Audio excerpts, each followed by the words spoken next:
Hey everybody, real quick, some people wanted a tea on the space and everything, so just real quick, now that it's all over, I just want to talk a bit about that. As you know, when I took over the manufacturing, I knew pretty quick that the manufacturing should be back east. So knowing that, I started looking in the Gettysburg area because that's where I'm originally from, and we had stumbled across this space conversationally. It was kind of between here, and I found a really nice, it was a new industrial complex up in Mechanicsburg that would have been perfect to move into, but that area is not as interesting. So after having a conversation with the owner of this property, we agreed that we should be able to work out something here to get this habitable. This is an old furniture factory. This was Gettysburg Furniture Factory back in the day. I've been in and out of here at different times in my life. I worked for a printing company previously where we warehouse things on the other side of this wall here, what I call the quiet side of the wall. But looking at it, this made sense because interior, the ceiling height was good. It's just this part of the building had been in a state of disrepair for a few decades. So us looking for a space, our landlord looking for a tenant, it seemed like a good fit to get this space restored and usable. So when we signed our lease, we gave our landlord, there was power requirements. We had done a sketch up where we were going to put equipment, where we needed drains, water, all the things.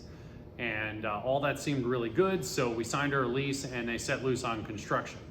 How I saw that going was, tearing out a door hole here, bringing a mini excavator in here to finish ripping out the old wood floor. Like I said before, the old wood floor in here, because there was ongoing roof leaks for decades, was rotted. And we'll talk about that in a minute back there. So they were ripping that up to put concrete in here and, doing all the stuff. So I thought we were gonna rip this out, do the thing, fix up some of the building, do the roof, and then finish off the interior. Just pretty standard stuff. That's not what happened. When we got here, there was no indication of this, but when we arrived, there was no roll-up door here. There was no man door. There was an old window. And thankfully there wasn't, because when they were going to install it, it was going to be too short. And if we hadn't been standing here, this door would have been installed too short to get our equipment into the door, or through the door. So, we did get that handled. But things just kind of happened backward. We were supposed to get a new roof. That didn't happen.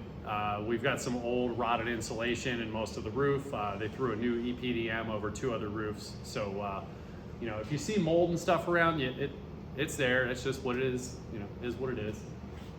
Also, Jasper, he's still getting resituated here. He'll sort himself out in the next few days.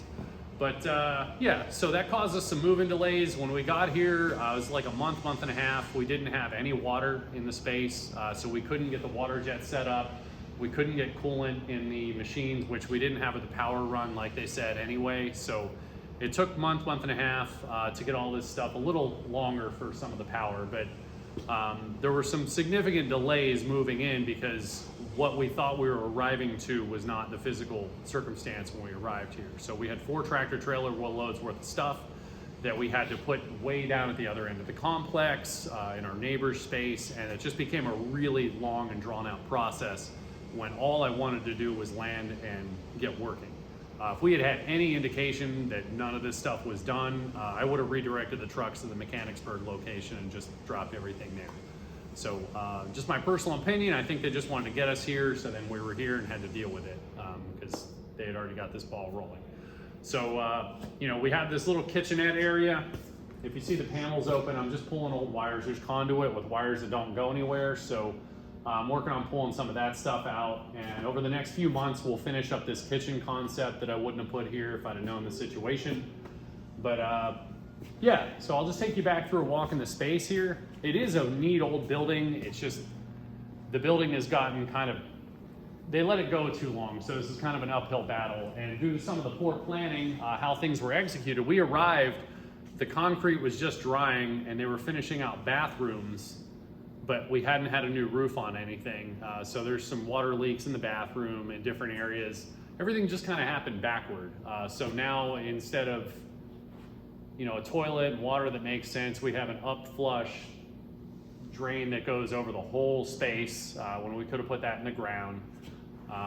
there's just a number of things that I think in retrospect we could have done differently. The roof, there was no engineering involved, so now we have this big drain pipe overhead back through here as they kept trying to tie in more and more drains. And as a result, while they were learning how to do this right, we had several shop floods last summer that I didn't really talk about. I just didn't want to stress you guys out. So what was that? Like, yeah, they cut this drain out. It's just, you know, if you look up here, these beams are failing, so I'm expecting one of these years these will collapse. I thought all this was going to get trussed up or replaced, but we've got some of these beams sagging as much as, you know, 4 or 5 inches, and yeah, that is black mold. But again, we're here now. We're going to work with it. It's all fun, and it's just life. You know, it's just stuff that happens, and we're working through it. So.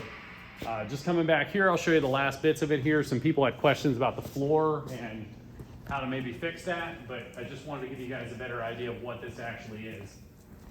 Again, when we signed our lease, this was all supposed to be concrete and a different thing. But so under here is the old floor. These are actually big beams, what are these, 10 by 10s or so on 8-foot centers. And then they just have this tongue and groove pine flooring just laid over it. This was a finishing area when it was a furniture factory, so that was plenty heavy duty enough. They just didn't take into account there was gonna be decades of rain inside the building. So a lot of this stuff is compromised, and I can see where they cut chunks of floor out and covered it up with 2x8s.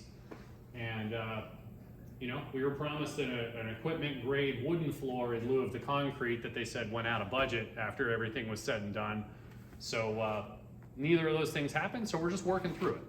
So as you come back here, this continues to sag. I had these leveled off a couple of months ago when I had them installed. We almost sent the forklift through the floor because there was, the contractor said this could take a forklift, so we tried, but after some really loud sounds. That was scary. Yeah. It was a scary day. We've never put anything heavier on this again, but this is continuing to droop, so I've got to keep an eye on that. But again, that's on my landlord. And over here, the worst of the leakage and stuff, it sort of rained in here back in the day. We rented over there when I was with Grafcom. This was kind of an off limits area back in the day. But with the water damage back here, they ended up cutting a large section of floor out here and just replacing it with this wood. So they've got it laying on top of a 10 by 10 or whatever's under there. And then it's on another one here that's sagged because this whole column and roof section have drooped. So this whole thing has a few inches of dip in it. And these boards continue to move. They were flush when we got here, but you can see the things continue to settle, you know, these new builds. I was gonna do this kind of like a Fuck It Friday post. I saw that funny stuff, but just don't have the time for that kind of content. So we'll just walk you through it instead. So what's going on here is there's no floor under this. They just kind of draped this across the big hole they made to replace the rotted floor, and all these little lines of screws, there's nothing under there. They just did this in line like there's joists under there. There's not. What they did to bring these in line with one another, I can look under there and see there's a couple of stringers of these 2x8s that they drilled down into, so they're just kind of sucked up there to hold the whole little raft assembly together here. And I'll show you over here before I go. So this is our sewer pipe. We were supposed to have a drain for the tumbler area. That didn't work out, so did another up flush for now until we figure out what is and isn't possible in this space to better handle this situation. But all of our poo water and stuff goes overhead and then outside, and then for a couple of feet it's just out in open air there. So hopefully that doesn't freeze like an RV park situation. But this is good old Gettysburg construction here. So we've got this old rotted pine floor under there, and that's just what is existing underneath the OSB that's on top here. So I don't really think we can put any self-leveler here with this many inches of disparity, and I think it would crack and come apart pretty quickly under that additional weight, just because this is continuing to move as we're occupying the space. Oh, I'm gonna trip over all this. There you go. I mean, you can feel when the dog jumps off of a chair. Yeah. Like when she's on her bed and she jumps down, you Yeah. you can feel it. And like when we have a spin cycle on the washing machine, if that's off a little bit, you can feel that on the other side of the room. So for you construction guys out there giving some pointers and stuff, to shore this up, I'd have to bring this whole column up a bit and sort of disassociate some of this stuff with that, or some kind of situation there that I'm not comfortable with. So we're just gonna make the best out of the space and plan for a better tomorrow. It's getting into summer now, so it's not as big of a deal, but these windows would need replaced, and what I've learned since coming in here is they let the pointing go too long. They did finally put a new cap sheet over the top of the wall, but it rained inside the wall for decades, so a lot of this pointing is compromised up the first few feet of the wall, so I don't know that it's worth trying to restore this space. I love the character of this space, and it breaks my heart looking at it. So I'm happy to be here, even if it's less than ideal. I like the old charm. It feels very genuine. It feels like getting back to my roots. We started right next door. If you see a space that looks like this 10 years ago, it's right there. So we're gonna make this work for now. We finally got everything installed. It's running well. We're getting this optimized over here. But that's the story of the building. It was just explained to us one way, and something else happened. And yeah, I'm not sure if it's a miscommunication between my landlord and Gettysburg Construction or what the deal really was. I just know the terms we signed a contract for and what actually happened. So I just wanted to share that with you guys. I'm finding it very cathartic just to talk to you guys and be me. So that's what you're getting from now on, because I promised you that. So I guess I'm gonna throw that stick for Olive, take her out to potty real quick, and get back to moving the rest of that stuff out of there. But that's what's happened with the space, and that's where we're at. And thanks so much for stopping by. I hope you enjoyed just the skinny on the building space.